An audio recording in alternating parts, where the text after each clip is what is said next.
I give you now, ladies and gentlemen, the Great Agnostic, Robert Green Ingersoll.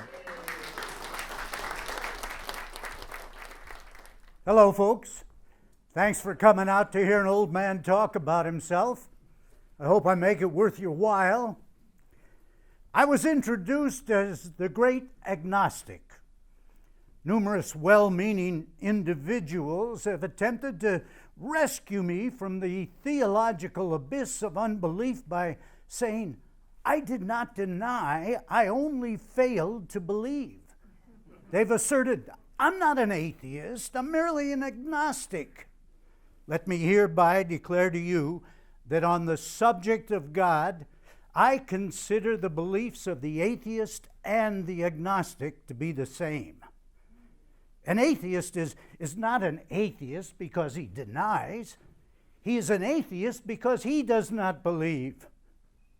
Others have stated that I am a disbeliever, that I refuse to believe.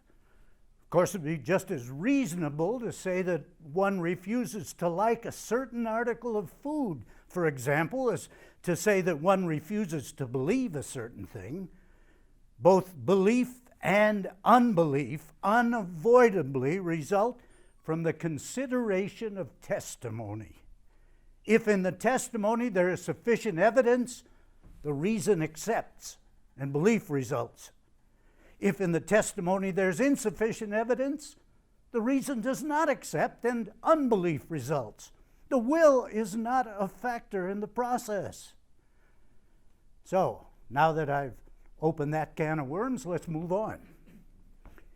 Here we are almost halfway through this year of 1899, and our country has some big issues to handle.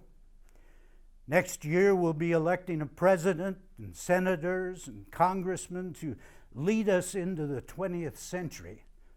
And as some of you may know, I have some experience in political campaigns. In fact, whatever national prominence I've achieved in my 65 years can be traced back to the Republican National Convention of 1876. Oh, I'd made a small name for myself in the Midwest before that, but it was that convention that put me in the national spotlight, for a few years anyway. You see, I was living in Peoria, Illinois, had a reputation as a pretty good country lawyer, and I'd been active in Illinois Republican politics for several years. I was appointed and served as the Illinois Attorney General after the war from 1867 to 1869. Even tried to get nominated for governor in 68, but I was only a colonel, and Major General John Palmer cleaned my clock. I did, however, manage to help my brother Clark get reelected to the United States Congress. Also made some speeches for Ulysses S. Grant. That year, the Democrats were complaining about the way we Republicans had treated Negroes. I replied in a speech I gave in Indianapolis. What next do the Democrats charge against us? That we freed Negroes. So we did. That we allowed those Negroes to fight in the army. Yes, we did. That we allowed them to vote. We did that too. That we have made them citizens. Yes, we have, and what are you Democrats going to do about it? Now, you mustn't get mad, my Democratic friends. Let me read to you an abolition document. To the free colored inhabitants of Louisiana, through a mistaken policy you have heretofore been deprived of participation in the glorious struggle for national rights in which our country is engaged. This shall no longer exist.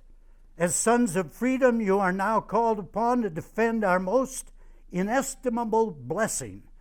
As Americans, your country looks with confidence to her adopted children for a valorous support as a faithful return for the advantages enjoyed under her mild and equitable government. Your country, although calling for your Services does not wish you to engage in our cause without amply remunerating you for the services rendered. Your intelligent minds cannot be led by false representations. To every noble-hearted person free of color volunteering to serve during the present contest and no longer, there will be paid the same bounty in money and lands as received by the white soldiers of the United States, namely $124 in money and 160 acres of land. This is a terrible document to a Democrat. Let us look back over it a little. As Americans? Oh, shocking. Think of calling Negroes Americans. Your intelligent minds. Now just think of a Negro having an intelligent mind. Think of a Negro having as much land as a white man. Is not this a vile abolition document? Yet there is not a Democrat in Indiana who is willing to open his mouth against it, full of Negro equality as it is. Let us see when and by whom this document was issued. It is dated September 21st, 1814, and signed Andrew Jackson, Major General Commanding. Oh, you Jackson Democrats, you descendants of Washington and Jackson, great heavens, what a descent. You think Jackson was a Democrat? He generally passed as a good Democrat, and yet he issued that vile abolition document putting Negroes on an equality with white men. And he was as good a Democrat as ever lived in Indiana. Now, Mr. Democrat, if you want to curse us, curse him too. Well, to get back to the convention of '76, because Illinois was a crucial state in the election, I was handed the honor of nominating my friend, Senator James G. Blaine of Maine, as a Republican candidate for president. I worked hard on that speech, and on June 15th, 1876, I stood up in that convention hall in Cincinnati and gave it everything I had. Because I referred to Senator Blaine as a plumed knight, it became known as the Plume Knight speech. Must have sounded all right, too. Here's what the Chicago paper had to say about me the next day. Chicago Times, June 16th, 1876.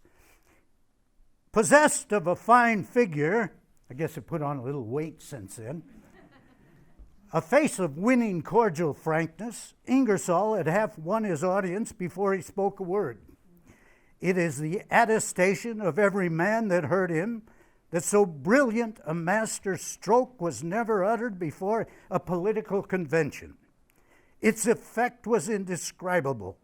The coolest headed in the hall were stirred to the wildest expression. The adversaries of Blaine, as well as his friends, listened with unswerving, absorbed attention to the tremendous periods that fell in a measured, exquisitely graduated flow from the Illinoisan's smiling lips. Words can do but meager justice to the wizard power of this extraordinary man. He swayed and moved and impelled and restrained and worked in all ways with the mass before him as if he possessed some key to the innermost mechanism that moves the human heart. And when he finished, his fine, frank face as calm as when he began, the overwrought thousands sank back in an exhaustion of unspeakable wonder and delight. Turned out to be an exercise in futility, though. The opponents of Blaine, who didn't like him too much, made up a cock and bull story about unsafe gas lights, and they adjourned right after my speech. By the time we came back the next morning, my speech was all but forgotten, and Rutherford B. Hayes of Ohio got the nomination. I was so mad I almost quit the Republican Party. In fact, in 1879, my friend and fellow free thinker Thaddeus Burr Wakeman and I worked hard trying to create a third party, the National Liberal Party, whose objectives were the utter divorce of church and state, the divorce of church and school, the taxation of all personal property, and the repeal of all laws abridging work on one day of the week, and of laws denying to any man any civil right because of his belief or unbelief. But our efforts came to nothing, and I remained a Republican. But I've never managed to fire up the enthusiasm that I had back in '76. I look back on that nomination speech as the highlight of my public speaking career. Of course, by that time, I was used to speaking in public. I'd already been a practicing trial lawyer for 22 years. My brother Clark and I had studied up and taken the exam, and we both passed and got into the bar in Illinois in 1854. So up to 1876, except for my year and a half in the Union Army, I got a lot of trial experience under my belt. I represented several Illinois railroads, and I'm not ashamed to admit, made a lot of money, usually anywhere from $25,000 to $50,000 a year. Not bad for the son of an itinerant, Orthodox, Calvinist preacher. The only formal education I had was a rather hit and miss, and I never did make it to college. I was born in upstate New York, in Dresden, New York, on August 11th, 1833. My mother had died when I was 2, and my father didn't remarry for 17 years. He never insisted that we 5 children go to school, but we attended sporadically as he wandered from pulpit to pulpit in Ohio and Wisconsin and Illinois. He did, however, encourage us to read, read, read. I know little about my ancestors, not much more than they know about me. But my father, John Ingersoll, was a man of great natural tenderness who loved his 5 children almost to insanity. He condemned slaveholding as sinful, and he had a wonderful faith in the democratic dream of an open and free society. Whatever material success I've achieved is thanks to the path that my father pointed out to me and my brothers and sisters. He gave us a sense of duty and responsibility. The little harshness that he had was a product of his religion. Oh, the Calvinist routine was oppressive, especially on Sundays. Here's how I once wrote about it. When I was a boy, Sunday was considered altogether too holy to be happy in. The child that looked the sickest was regarded as the most pious. Dyspepsia was in the very air you breathed. I have noticed all my life that many people think they have religion when actually they're just bothered by dyspepsia. If there could be found an absolute specific for that disease, it would be the hardest blow the church has ever received. On Sunday morning, the minister commenced at firstly and went on and on and on to about 23rdly, and in about 2 hours reached the last chapter in Revelation. After the sermon, we had the catechism. The minister asked us if we knew we all deserved to go to hell, and we all answered yes. Then we were asked if we would be willing to go to hell if it was God's will, and every little liar shouted, yes! If we had been good boys and the weather was warm, sometimes they would take us out to the graveyard to cheer us up a little. It did cheer me. When I looked at the sunken tombs and read the inscriptions, it was a great comfort. The reflection came to my mind that the observance of the Sabbath could not last always. You know, though, in spite of that oppressive atmosphere and the harshness of the doctrines practiced in our home, that was never the source of my agnosticism. My loving father had nothing to do with my lack of faith. From an early age, thanks mostly to the influence of my Aunt Candace, my father's sister, I simply did not believe in eternal punishment and all the other teachings of the Orthodox Church. By the time the war started, I was well on my way to becoming a dyed-in-the-wool agnostic. In fact, I gave my first anti-theological speech in 1860 in Pekin, Illinois. I called it Progress. I am well aware there are many definitions and opinions of progress. What one calls progress, another denominates barbarism. Many have a wonderful estimation of ancientness merely because things are ancient. Truth is neither young nor old, ancient nor modern, but is the same for every generation. Back in the Middle Ages, there was no feeling of freedom of mind or of body in Europe. Ignorance, like a mantle, covered the world, and superstition ran riot with the human imagination. The air was filled with angels, demons, and monsters. A man to be distinguished had either to be a soldier or a monk. He could take his choice between killing and lying. In those days, reading and writing were considered very dangerous arts, and any layman who had achieved the art of reading was suspected of being either a heretic or a wizard. It is almost impossible for us to conceive of the ignorance, the superstition, the mental blindness of those times. They hated freedom of mind and of body. They forged chains of superstition for the one and of iron for the other.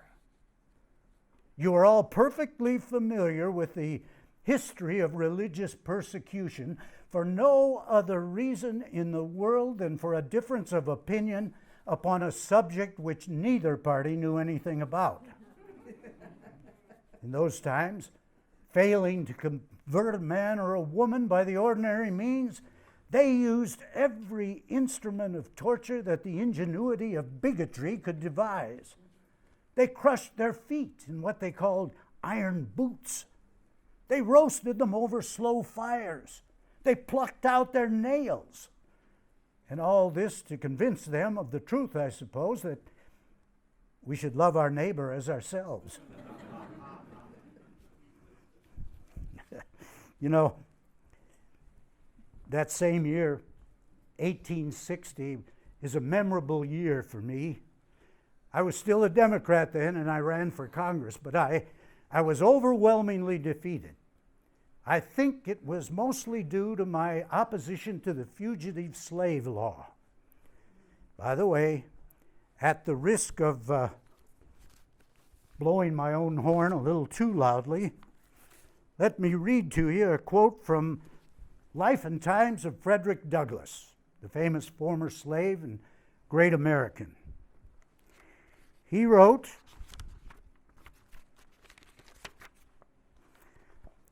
"As we walked to the station, I said to my friend Mr. Brown, I'm going to Peoria with a real dread of the place. I expect to be compelled to walk the streets of that city all night to keep from freezing. I told him the last time I was there I could obtain no shelter at any hotel, and I fear I shall meet a similar exclusion tonight. Mr. Brown said, I know a man in Peoria, should the hotels be closed to you, who would gladly open his doors to you, Robert G. Ingersoll. Fortunately, I had no occasion for disturbing him or his family. I found quarters for the night at the best hotel in the city. In the morning, I resolved to know more of this now famous and noted infidel. I gave him an early call. Mr. Ingersoll was at home, and if I have ever met a man with real human sunshine in his face and honest, manly kindness in his voice, I met one who possessed these qualities that morning. I received a welcome from Mr. Ingersoll and his family which I shall never forget or fail to appreciate. Perhaps there were Christian ministers and Christian families in Peoria at that time by whom I might have been received in the same gracious manner. In charity, I am bound to say there probably were such ministers and such families. But I am equally bound to say that in my previous visits to this place, I had failed to find them.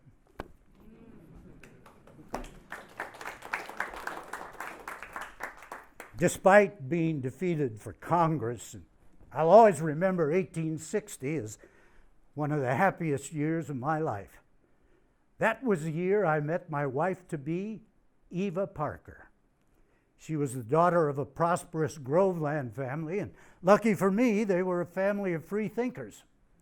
Not quite 2 years later, we were married on February 13th, 1862. Yes, ladies, I always remember our anniversary. 2 days later, I was ordered into the Western War field. My war experience is rather drab compared to most.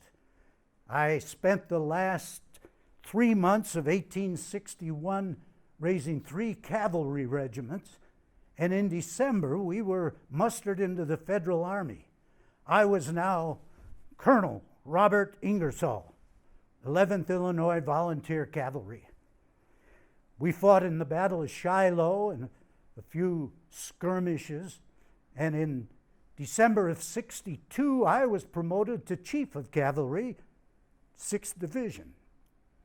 However, 15 days later, I was captured by Confederate troops under the command of General Nathan Bedford Forrest.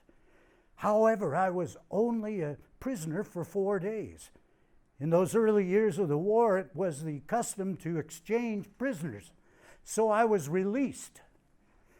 But I was so frustrated by the terms of my parole that in June of '63, I resigned my commission, went back to Peoria, and resumed law practice with my brother Clark. Now, some of my detractors have taken to disparaging my war record with all kinds of accusations. But my supporters have gone to the trouble to interview some of the men under my command. This is a letter they received, among several others like it. To whom it may concern, I am glad to be able to answer your inquiries from an intimate personal knowledge of the facts. The 11th Illinois Cavalry, Colonel Ingersoll in command, left camp and on the 6th and 7th days of April participated in the memorable Battle of Shiloh, where Colonel Ingersoll did good service, several of its number being killed and wounded. Its next experience, except the constant scouting required of a cavalry command, was at Corinth, Mississippi, where again, under command of its gallant colonel, it proved its loyal bravery by its list of wounded and dead. On the 28th day of November 1862, Colonel Ingersoll, with a force numbering 600 men, was dispatched on a reconnoitering expedition in the direction of Lexington, Tennessee. We were attacked by a rebel division of at least 10,000 strong. Colonel Ingersoll, having dismounted, was personally directing the service of his 2 guns when we were literally overwhelmed by the rebel forces charging 6 ranks deep.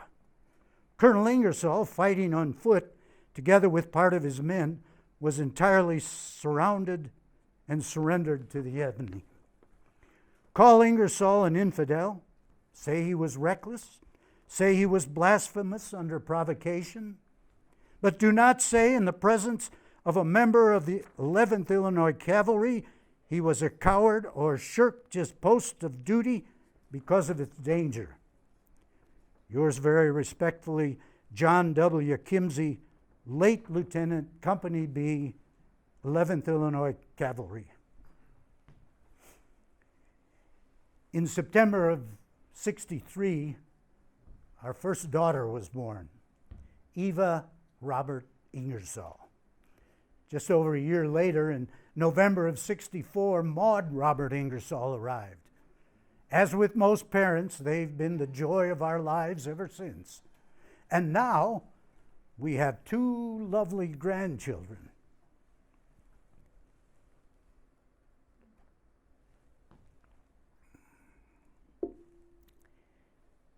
In 1872, I began my major assault on the fortress of theology. That was the year I wrote The Gods, which I hope some of you have read. If not, here's a sample to pique your interest.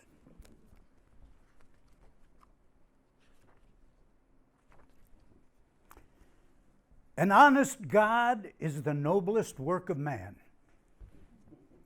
Each nation has created a God, and the God has always resembled his creators. He hated and loved what they hated and loved, and he was invariably found on the side of those in power. All these gods demanded praise, flattery, and worship, and were pleased with sacrifice, and the smell of innocent blood has ever been considered a divine perfume. All these gods have insisted upon having a vast number of priests, and the priests have always insisted upon being supported by the people.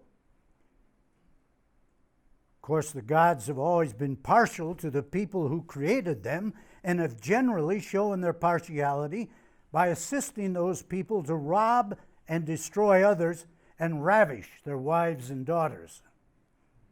All that is necessary, it seems to me, to convince any reasonable person the Bible is simply and purely of human invention, of barbarian invention, is to read it.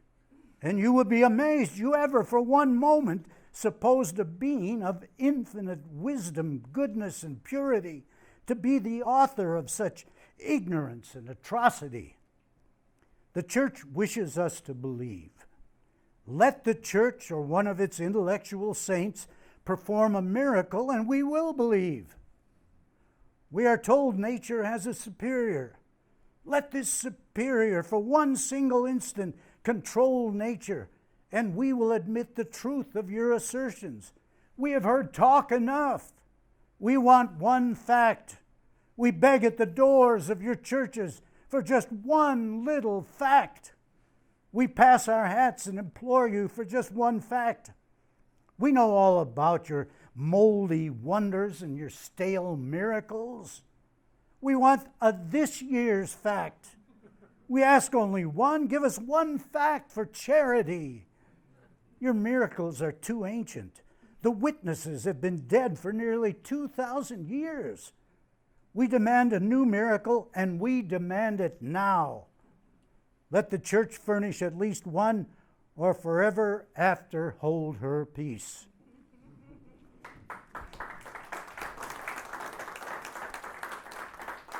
From that time to the present, I've been writing every chance I get.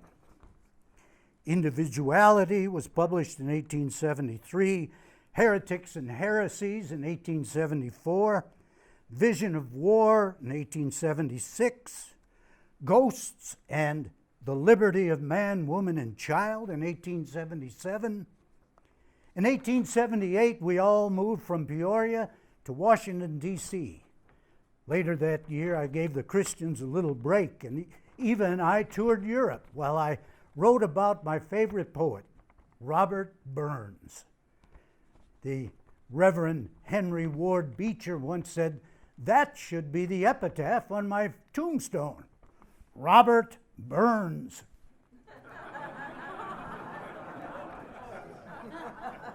Speaking of Scotsmen, you know, Andrew Carnegie, the founder of the Carnegie Steel Company, is a good friend of mine.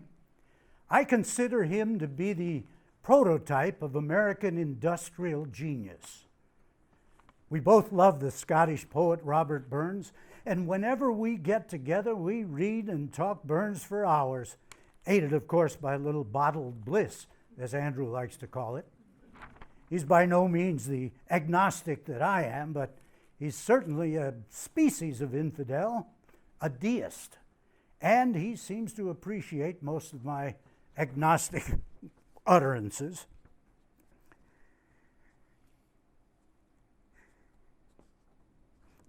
In 1879, the curtain fell on the deepest tragedy of my life. My brother Clark died.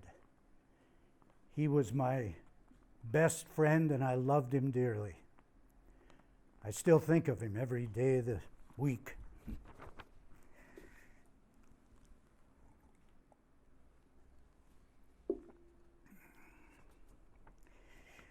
In 1880, I wrote, "What Must We Do to Be Saved?" and Some Mistakes of Moses. Oh, that same year I campaigned for James Garfield, and he was elected president. But as you know, a few months after he took office, he was assassinated.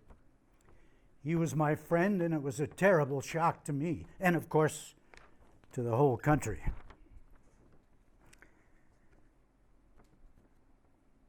In 81, I published Some Reasons Why and the Great Infidels. In 82 and 83, I had to put my writing on the back burner while I defended 8 government officials accused of bribery in the now famous, or should I say infamous, Star Route trials.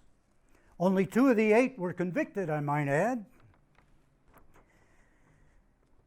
I wrote Orthodoxy and Which Way in 1884, Myth and Miracle in 1885, same year we moved to New York City. In 1887, the editor of the North American Review, Alan Thorndike, invited the Reverend Dr. Henry Field, the editor of the New York Evangelist, and me to contribute a series of articles on Christianity. We went back and forth in print for over a year. Reverend Field started out the series by writing an open letter to Robert G. Ingersoll. Then I followed up with a letter to Dr. Field and so on. Even the grand old man of England, William Gladstone, got into the fray against me one month. He said I was the one American adversary worthy of his steel. My late friend, Walt Whitman, read Gladstone's article, and he wrote, "It won't do, Mr. Gladstone. You have every right to try, but you try hard. The colonel carries too many guns for you on that line." Thomas Huxley also thought I got the best of Mr. Gladstone. He said, "You know, Gladstone's attack on you is one of the best things he has ever written. I do not think there is more than 50% more verbiage, nor any sentence with more than 2 meanings. If he continues to improve at this rate, he'll be an English classic by the time he's 90. Took another crack at literary critique in 1891 by writing Liberty in Literature and Shakespeare. Shakespeare is my all-time favorite author. I idolize the man. Shakespeare is my Bible, Burns my hymn book. From then up to the present, I've published such titles as about the Holy Bible, Abraham Lincoln, the foundations of faith, how to reform mankind, the truth, Thanksgiving sermon, superstition, and just this year, the devil. And now I'm working on what is religion. Well, before I break my arm, patting myself on the back, let me read to you a little bit from a piece that I wrote just 3 years ago. Why I Am an Agnostic.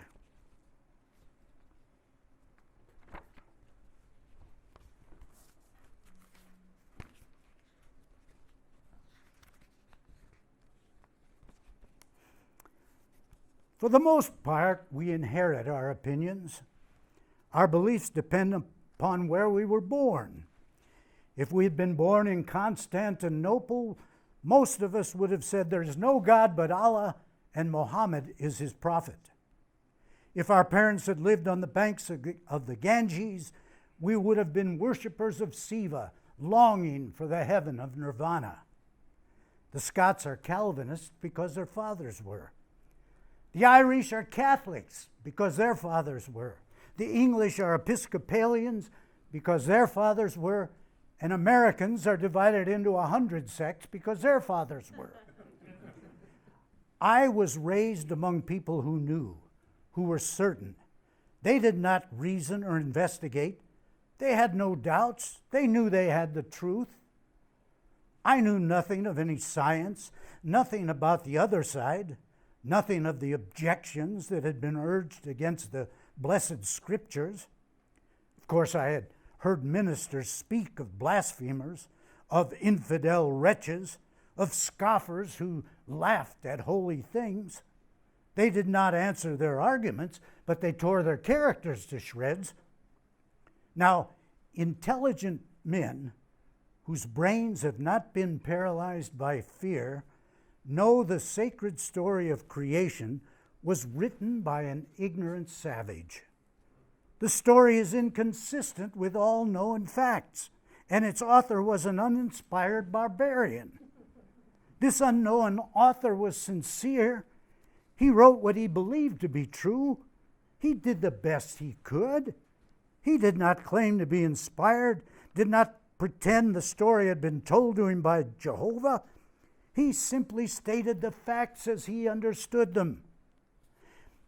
You can imagine my surprise, my delight, when I read the poems of Robert Burns.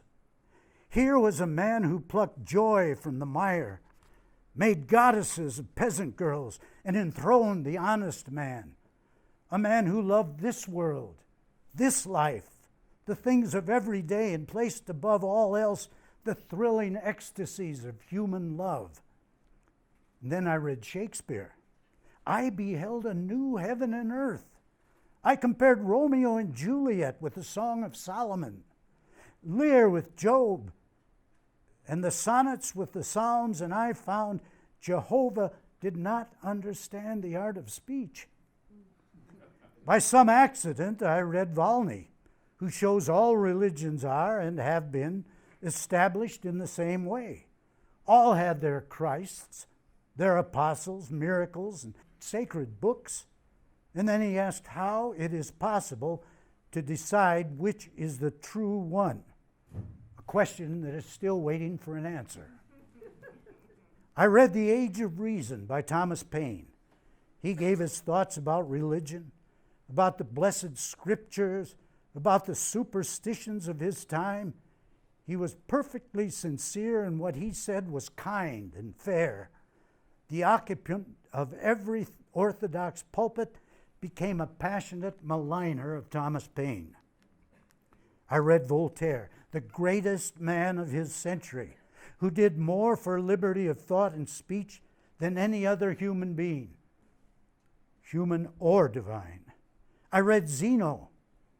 I became acquainted with Epicurus, who taught the religion of usefulness, of temperance, of courage and wisdom, who said, "Why should I fear death? If I am, death is not.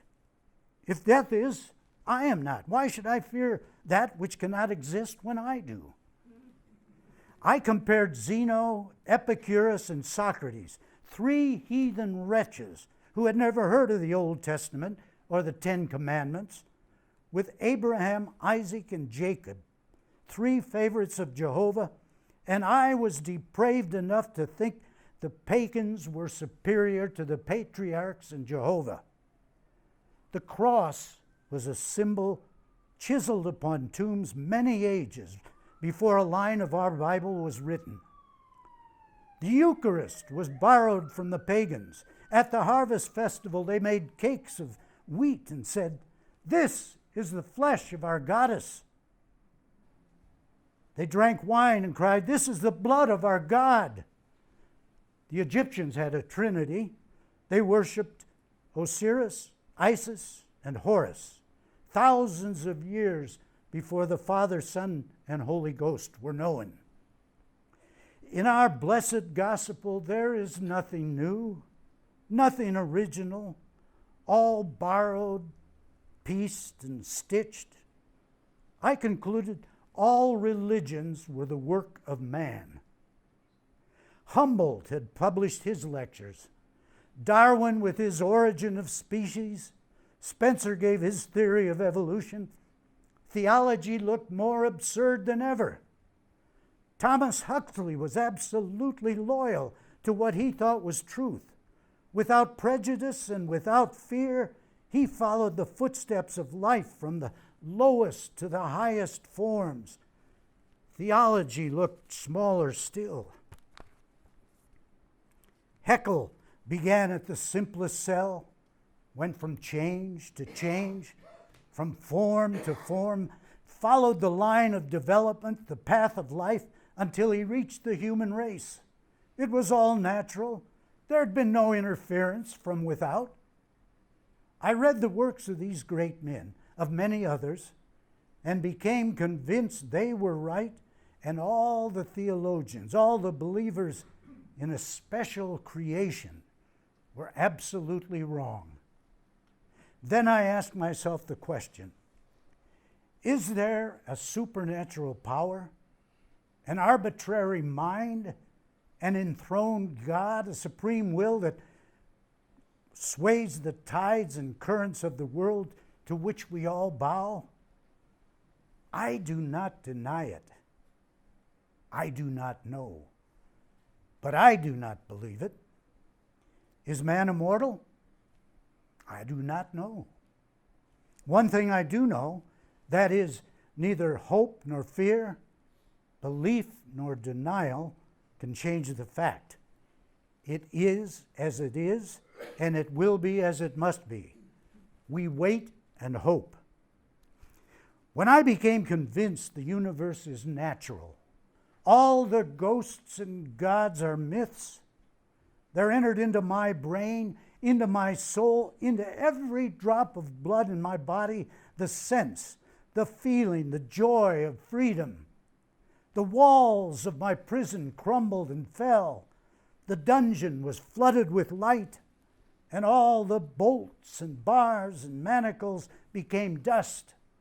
I was no longer a serf, a servant, or a slave. There was for me no master in the whole wide world. I was free. Free to think.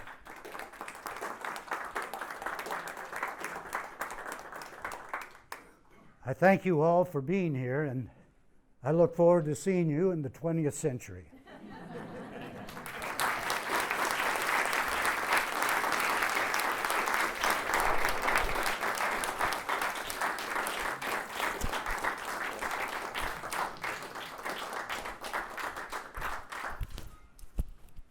Robert Ingersoll didn't make it into the 20th century. He died up in Dobbs Ferry, New York, right around noon on Friday, July 21st, 1899. His wife, Eva, was with him at Walston, the home of their daughter, Eva Brown, and her husband, Walston Brown. The cause of death was heart failure. He'd been plagued with angina pectoris for about 2 years.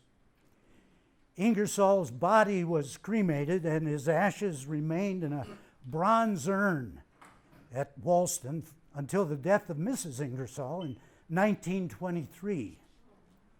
Today, Mr. and Mrs. Ingersoll's ashes lie under a granite monument in Arlington National Cemetery. The inscription on the monument reads, "Nothing is nobler than to break chains from the bodies of men. Nothing grander than to destroy the phantoms of the soul." My name's Richard McNally, and now I'd like to give you folks a chance to talk. I welcome any questions, comments, or constructive criticism you might wish to convey.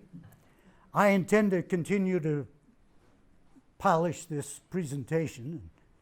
Any help that I can get is certainly welcome. So, Please hold your hand up if you have a question. We have a remote microphone here. who wants to start the discussion? Be gentle with me. Down here in the middle, pass this down, please. Oh, there you are. Hi, I enjoyed your presentation very much. In the constructive criticism department, I would like to see more about your career as Ingersoll's career as a orator, and the reaction to his speeches around the country, as well as his friendships with presidents. Okay, good point. I've heard that once before. Behind you and up. By the way, this is being taped. That's why I'm not taking notes, but I appreciate that comment. Hi, back over here. Could you speak a little bit about the environment of the day in which he was speaking compared to if he were to speak today? You know, in comparison of the society, the thought processes, how receptive was the Great Agnostic, and we think of our world today, I think, especially in this room, as having in this time and place, a very Christian basis and so forth, and almost adamantly so. How was it different for Ingersoll in his time? Well, at that time, Christianity was very strong, and I think the term atheist was much worse than it is today. And that's why I think he called himself an agnostic at the time. And he, of course, had a lot of critics, and he was written about extensively and criticized as he spoke all over the country. I think today, thanks to organizations like CFI and Atheists United and Freedom from Religion Foundation, things are not quite as hostile as they were back then. I really think that he probably risked his life. He did get some death threats, as all atheists probably have, all outspoken atheists. And I think today he probably would call himself an atheist. At that time, the term agnostic was a little softer. It didn't have quite the ring to it that offended the Christians quite as much. So he called himself the agnostic. Not the Great Agnostic, but he became known as the Great Agnostic. But I think it was probably a tougher time for an atheist at that time than it is today. Does that come close at all to touching on what you asked? Margaret. Hi, everyone. My name is Margaret Downey, and I'd like to invite everyone to see the Robert Green Ingersoll Birthplace Museum in Dresden, New York. It's a beautiful location in the Finger Lakes region, and I'm on the advisory committee. So see me if you have any questions about the museum. And bravo, Richard. It was excellent. Thank you so much. Hi, Richard. I'm Mona Murphy-Martell. We know each other from Atheists United. I remember you. You remember me. And that's Ralph, your husband. And Ralph Martell. One of the things that always fascinates me about people who lived in that era, which I didn't find in this. I mean, I loved his writings and what he was saying about faith and things like this, but is how they made a living.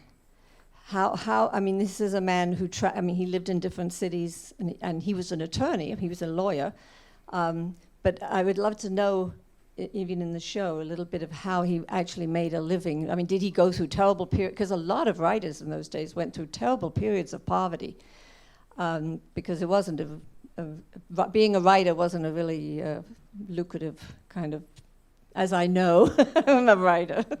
But anyway, that was. But other than that, I really loved it, and especially the last quotes that you made were beautiful. Well, I think Robert Ingersoll made a lot of money during his life. Most of it, he got big fees as an attorney. He was considered a first-rate attorney. As I pointed out, he defended those government officials in that big trial, the whatever the name of the trial was. And he got, top money for that. He also got paid a lot for his speeches. I'd be interested to know how much he made for his writings, because I don't know how these writings were circulated at the time, nor how, what kind of royalties he got. But he did, I know from the reading I've done, he made a lot of money. But he spent a lot of money. He was a very generous man. I read someplace where he had his family, his 2 daughters and his wife, and his mother-in-law, and his wife's sister and her husband, and their children, and his brother Clark's children he kept later after Clark died, and all these people. And Ingersoll kept a drawer full of cash in the dresser upstairs in one of the rooms. And these people were welcome to go up there anytime they wanted to and take whatever cash they needed. And when he died, he had an estate of $80,000. Now, I would guess he had gone through a couple of $1 million in his life. So I don't think he lived high on the hog. They did a lot of entertaining. Presidents, movie stars, not movie stars at that time, but actors from the stage. And they were noted for their house parties, and everybody tried to get in. So he spent a lot and he made a lot. As I say, ended up with $80,000. Where it went, I don't know. Ralph. How old was he when he died? Maybe I left that line out. He was just 3 weeks short of his 66th birthday, 1899. He was born August 11th, 1833. He died July 21st, 1899. My name is David Brodall. One of the things I've learned about Ingersoll is that he was one of the more famous people of his time. He was well known like Mark Twain was. And yet, nowadays, except among this kind of group, he's essentially unknown. A friend of ours had all the volumes of his speeches, I think except one, and he wanted to get them bound at a book bindery because they were mostly tattered. They would not touch it. Wow. So now this is in Rialto, and I don't know what else was going on. But do you feel that there's a campaign to discredit him and make him disappear? Or is it just our small attention span in this time, where we don't want to read a 2-hour speech or whatever? I don't think there's a campaign against that. Nobody's heard of Robert Ingersoll outside of our atheist organizations and secular organizations. I think his writings just kind of died a natural death about the turn of the century. And when he quit speaking, national orators were very big in the 18th century. And I don't know how well he knew Mark Twain, but Mark Twain commented when Ingersoll died, he had some very complimentary comments to make about Robert Ingersoll. So he was very familiar with him.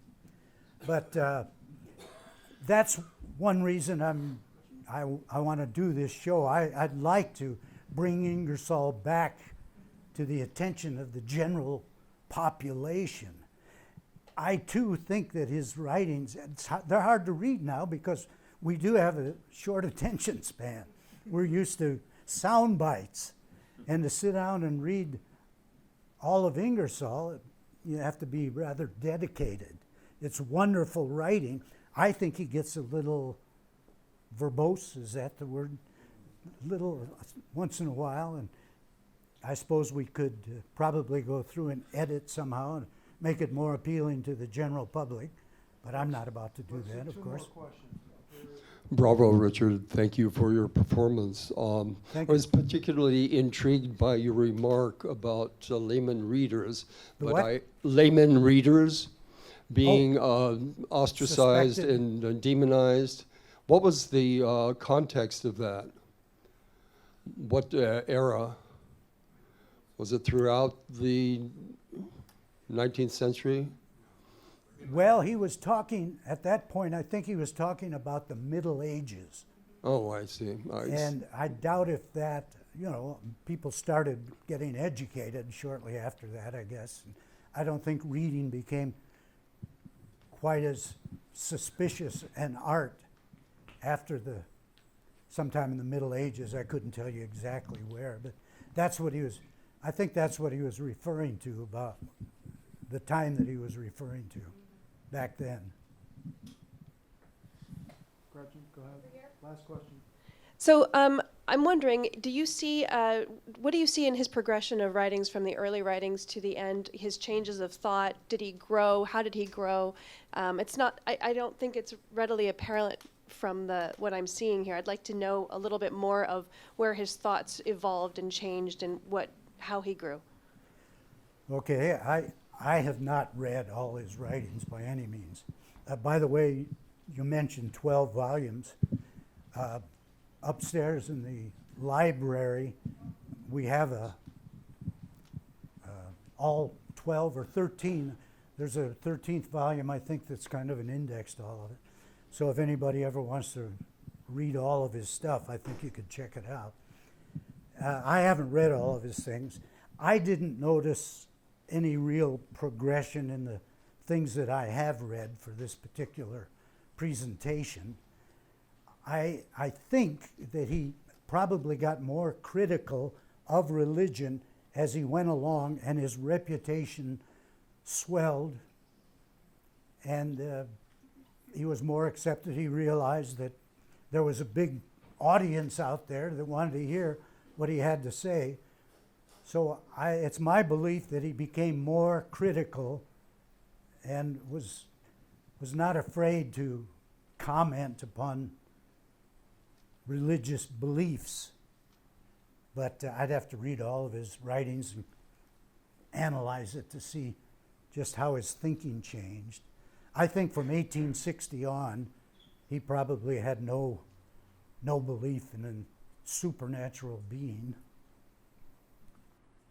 Let's end it there. Thanks, Richard. Okay, thank you all. Thank you. Richard McNally, everyone. Bravo. Thank you, Jim.